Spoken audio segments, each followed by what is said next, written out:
Cheap plastic leg craft.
For you guys to see the quench or not, but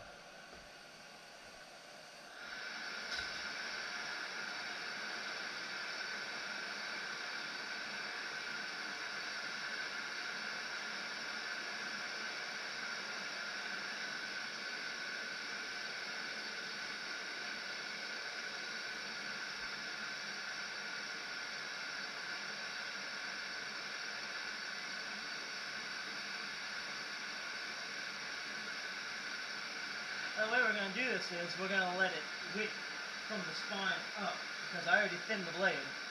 So if I try and stick the blade in there, it'll burn the edge and burn the tip right off of it.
raining outside.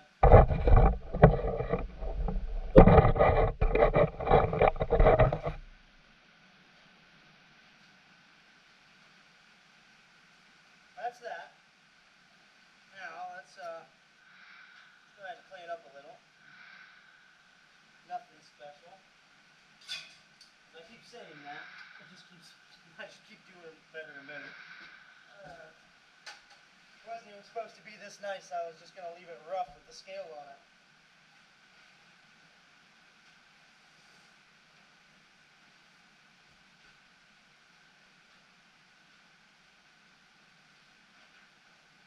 Oh yeah, that's a good quench. Look at the way the scale came off of it. Yeah, that thing should be nice and hard. Problem is, it'll be too hard, and I don't have a tempering oven to bring it back. And I'm not going to stick it back in there to try and bring it back, because I will surely overdo it. Need to get a little toaster oven or something like that. That way I can temper things back.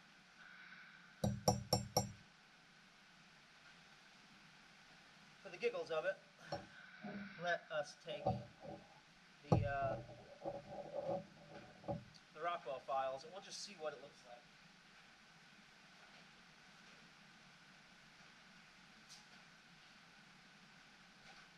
These aren't the most accurate source, but they'll get you pretty close.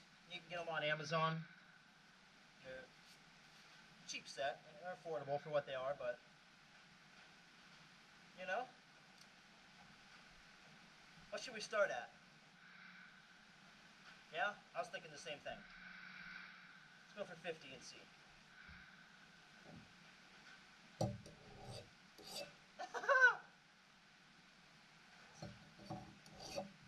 Okay, that doesn't touch it there. Touches it there, though. Alright, let's go for 60. Alright, 60 makes a small scratch in it. Yeah, okay, 60's... Oh, yeah, 60 bites real hard right there. So, let's do 55. See what she looks like there. 55 makes a light scratch. So it's right in the lines of in between 50 and 55. Probably a little soft. But, you know, it'll be fine for what it is.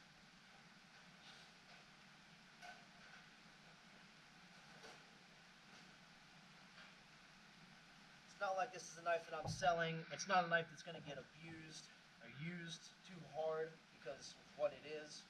It's really basically, like I said, a box cutter. And that's about it.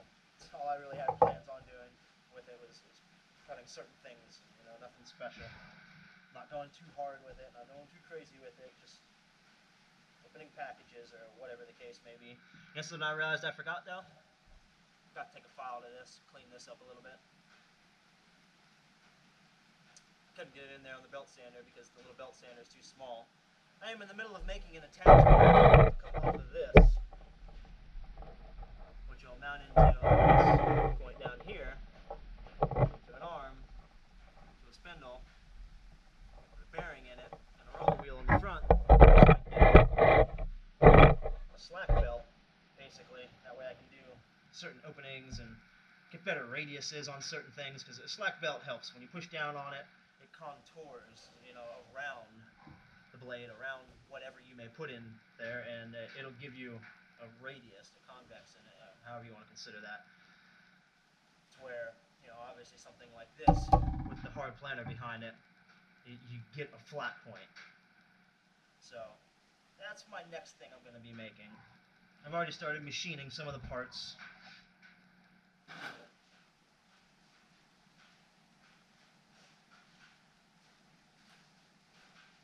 Here's the spindle wheel. It'll mount onto that shaft. I need to take and drill a hole in it and put a set screw in it. I got the end point set up so that I can machine that and put a bearing in it. That way I can come off the end, because it'll need stabilization. That shaft only being this long, it has no stabilization on that, especially with this being so heavy. That thing just wobble all over the place, and, well, yeah, that'll cause problems. It'll cause a lot of wear on the bearings on the machine, and overall just, you know, it'll shake everything to death. So, we need a stabilizer bearing, which that arm will come down. It'll mount to the front wheel, which is going to be a small wheel. I actually have a crankshaft connecting rod. Oh, I can't think of the right word right now. A wrist pin. There we go. Out of an old diesel engine that I'm going to use as the forward wheel, because I want a small contact surface to be able to get tight radius into areas. It's actually over there. I need to put it in the forge and soften it so that I can machine it. Okay, I'm just going to throw some bone red skateboard bearings in here. One in here, two in that wheel. I just got to get some steel so that I can do the bracing bars on it. And we'll get to that when the time comes. I should have recorded making this, but I didn't. But I'll record parts of this.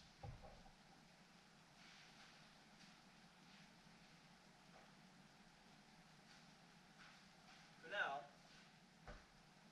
let us go ahead and put the pieces I just took off the table back on the table. So we can get a little hand sanding, because clearly I'm going to make this nicer than I thought I was in the beginning.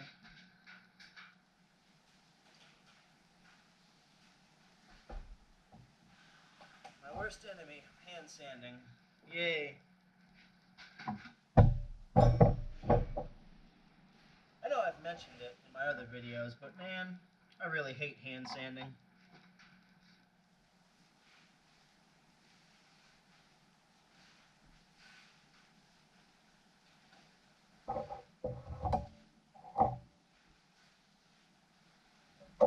Just because I don't want to use this clamp that I used before, I'm going to get the slider on it.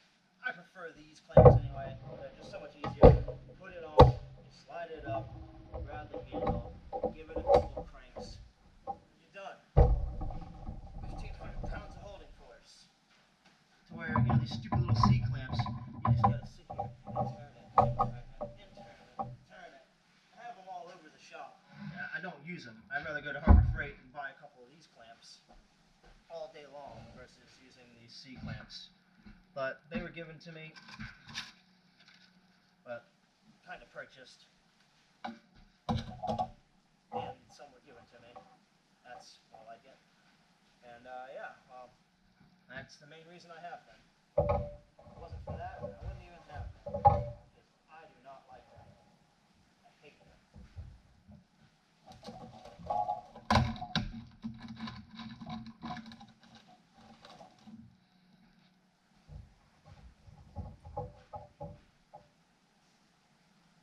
Next thing being, I don't have a screw that'll fit that, because I use one of these semi-stripped out ones.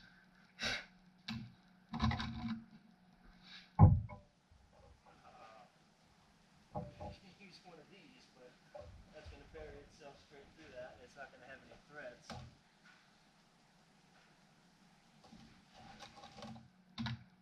Green one makes it.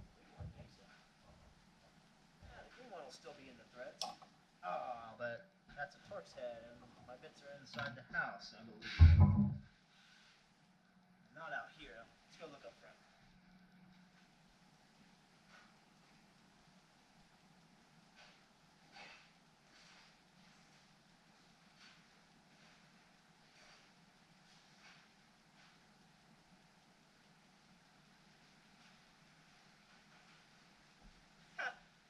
I know one of the bits from Harbor Freight that before I knew they were hardenable and good material, I welded on a Torx head. Yep.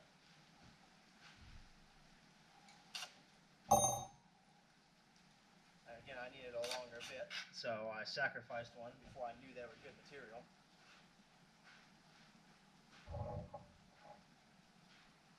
Start off right here.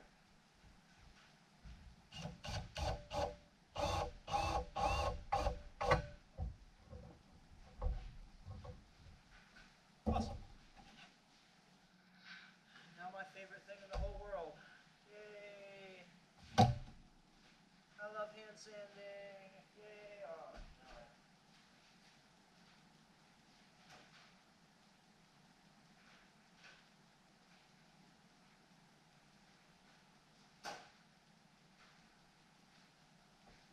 A couple nice little convenient wood blocks that I've made throughout the years for doing this, though. Make it a little easier. Normally I would peel it and stick it to it, but it's gotten contaminated with oil at some point in time, and yeah, that's stick to that.